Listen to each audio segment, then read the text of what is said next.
My name is William Sherman, and I am dead. The day I died, I heard no angels singing.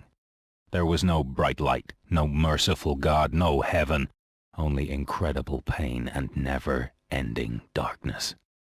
I know I'm in hell now, and I have to pay for all my sins. Once, when I still walked amongst the living, they called me Wild Bill. I was a high-class assassin, a perfect killing machine. For money, I murdered hundreds of people. No payment too high, no job too dirty. My clients always were men in suits and ties. From high governmental positions, they never identified themselves. I killed all who opposed their interests, unwanted politicians in poor countries, weapons smugglers, and drug barons. I liked it. Sometimes too much. I remember my last day in the living world.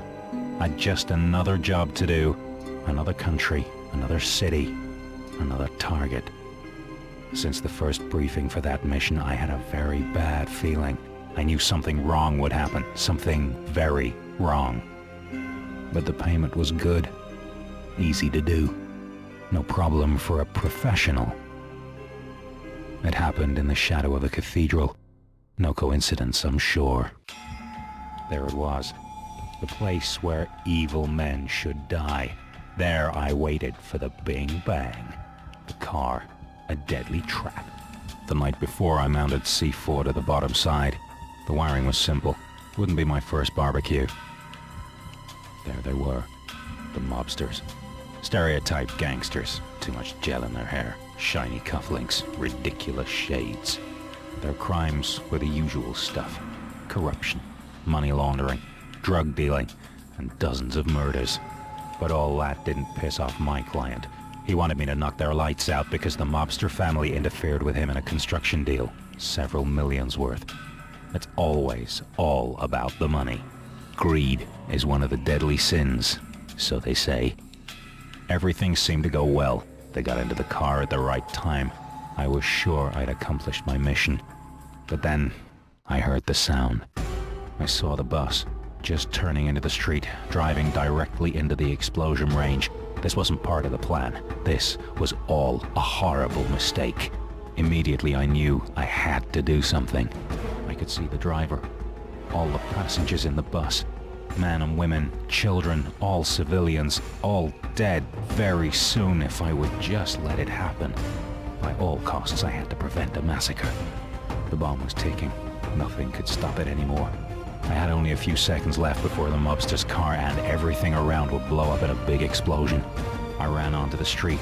I cried and waved my hands, wanted the bus to turn away. Yes, I may be a perfect killing machine, an assassin, but I am not a slaughterer of the innocent. No more blood on my hands. In the very last moments of my existence, I did everything I could to save those people. And for the first time in my life, I prayed to God to spare all their lives. But God didn't listen. And then everything turned into a burning light. First there was pain, then there was only death. A terrible sin happened that day. I was responsible for the death of more than 24 people. I murdered them all. Their bodies lay on the street, burnt, torn to pieces, disgraced. Men, women, children. The innocent, the guilty. With my bloody craft, I made no exception. I died with my victims that day. I, the slaughterer of the innocent. Thou shalt not kill, so they say. The column of fire and smoke went up to the sky. The cathedral was still watching. I felt my soul leaving the world behind, falling down into a never-ending darkness. I knew the time had come to pay my bill for all the terrible things I'd done in my life. In this universe, there's a place for people like me, and it's called hell. Out of the eternal abyss, I heard a loud laughter beyond all bearing. I knew the devil would welcome me in his realm. Yeah.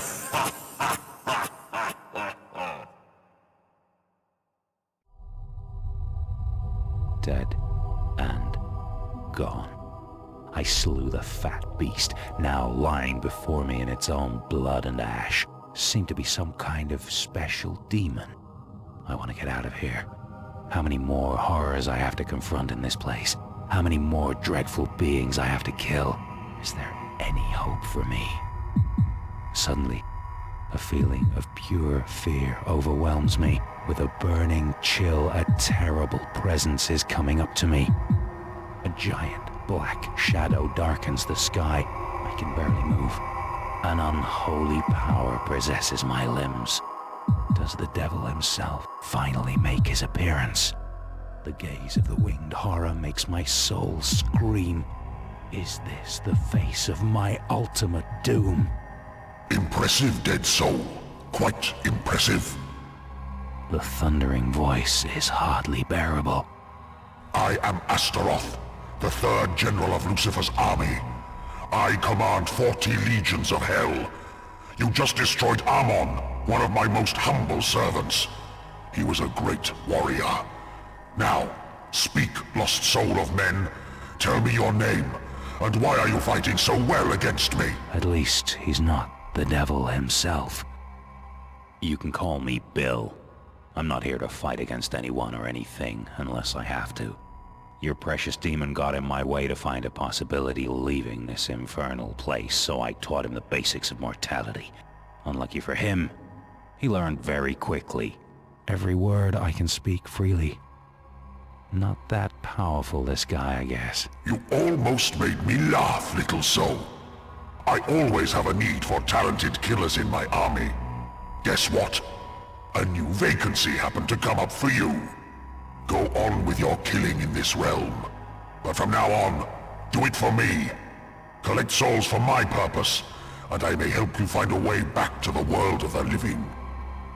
My mother always told me not to trust the devil. Since you work for him, I don't give a damn about your malicious gibberish. You dare to speak like that to me? To refuse an offer from a general of Lucifer's legions is not very wise, little soul. The wrath of hell shall come upon you. You will suffer here forever. And then Astaroth vanishes, leaving me unharmed. Why didn't he destroy me? Is this not his realm, where he tortures every soul for all eternity? I'm getting the idea there's something more going on behind the curtain. I'm moving on, awaiting the next appearance of some other higher or lower being. Hell knows what's going on in hell. Another dead demon lies before me. I guess he was just another servant of Astaroth. His great warriors are not that hard to kill. How long have I been here? Hours? Weeks? Months? Or even years? Time doesn't matter in this place, which I call hell. Endless fighting, endless killing, always trying to survive. But I'm already dead. So does surviving in the afterlife make any sense? Suddenly I can feel that a presence of enormous power is coming up to me. A power that can only be described as the very heart of light and holiness.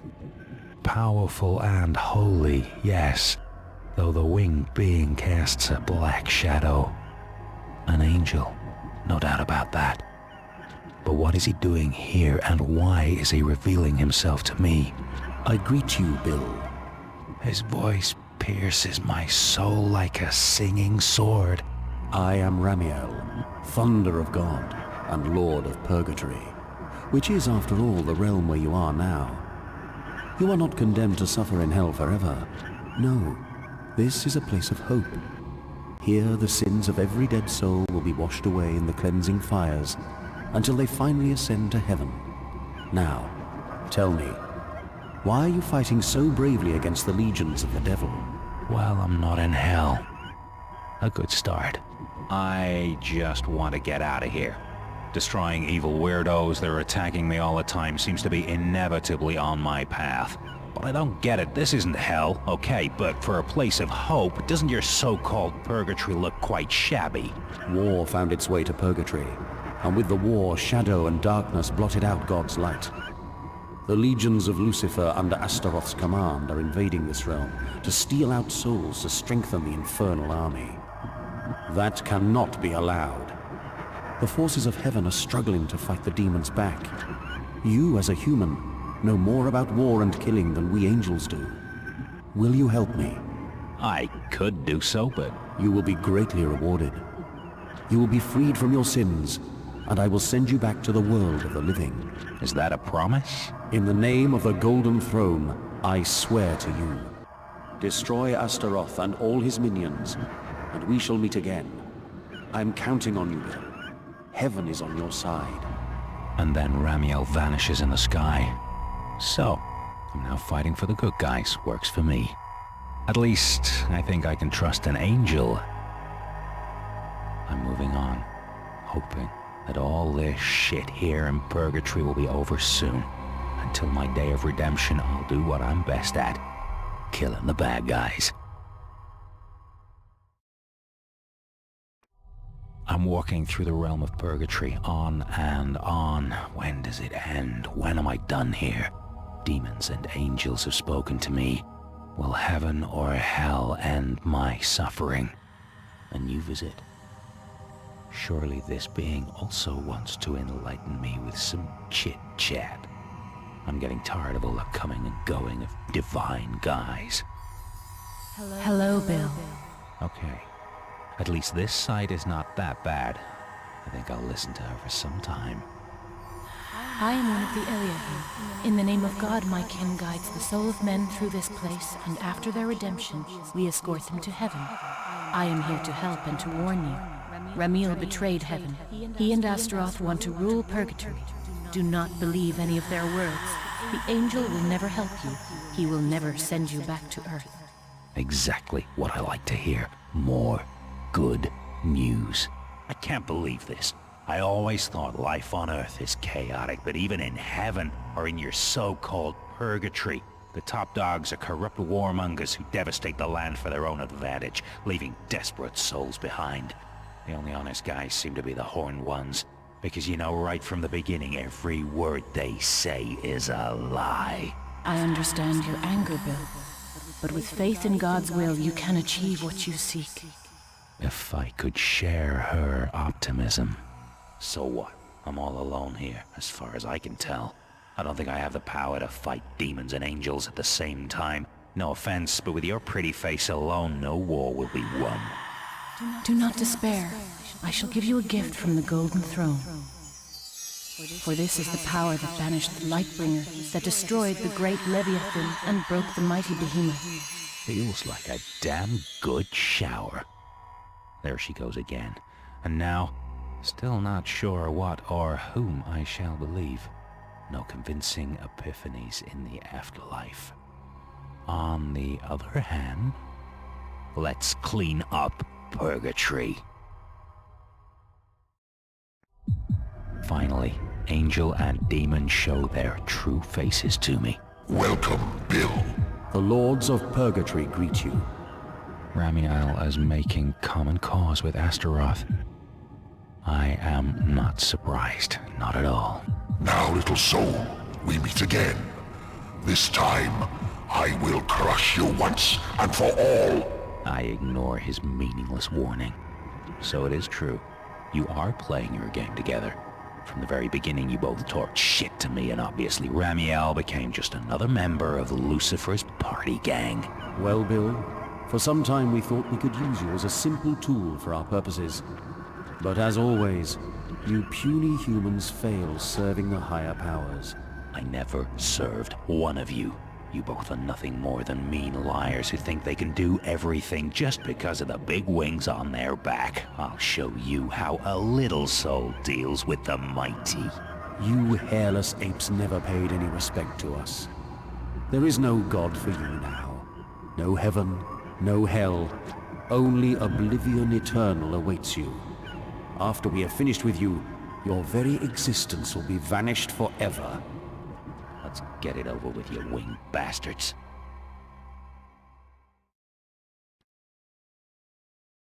There he lies, the fallen angel, desperate, begging for mercy. I broke the wings of Ramiel. A mortal soul slew the traitor of purgatory.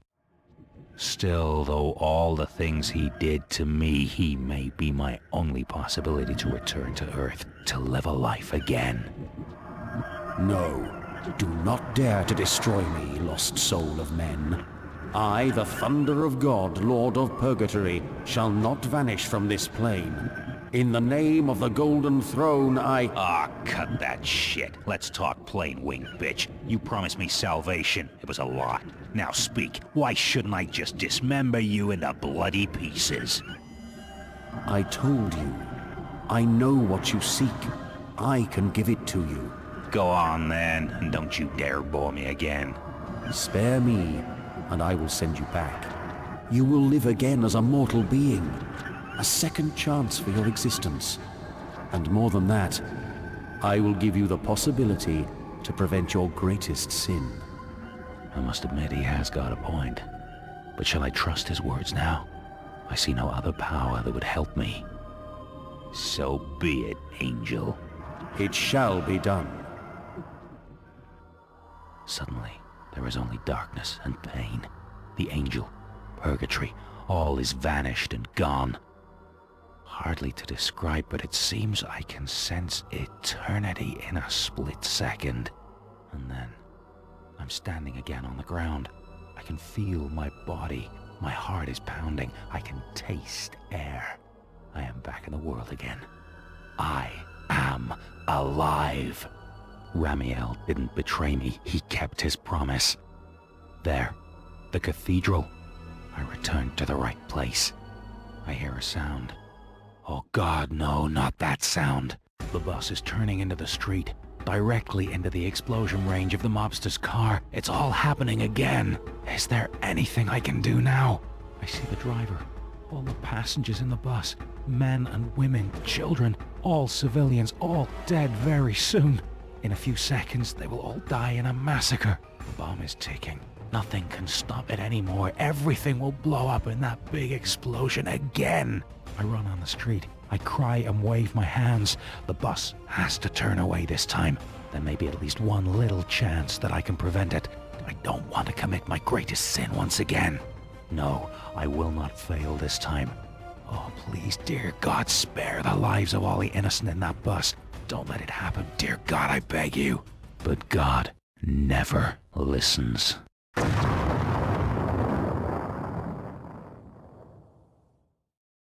Thou shalt not kill, so they say. A column of fire and smoke goes up to the sky.